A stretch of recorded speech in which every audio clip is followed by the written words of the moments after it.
shida ni nyingi sana. Kuna njaa sana huko kwetu. Shida ya maji, chakula vile vile. Hata saa hii natoa hii chakula napata hawa watoto wanakula.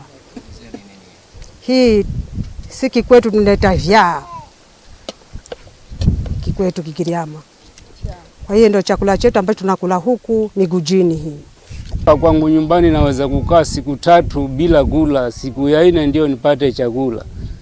Naona, na hii jamii yangu huwa haitosheki kwa mfuko mmoja. Ni mifuko miwili, wapate mchana, jioni wapate mifuko miwili, ndio utawaona sasa watoto wanacheza vizuri. Hasina chakula. Tunataka angalau tupatiwe msaada wa chakula na maji. Na maji mwanzo ndio muhimu, maana maji tafadhali mtu akose chakula lakini maji awe nayo, yuko nayo. Naomba serikali itusaidie kwa upande wa chakula na maji. Maka huko kutumbako tunaenda, ni tutashindwa. Malengo mbao tunaenda imefika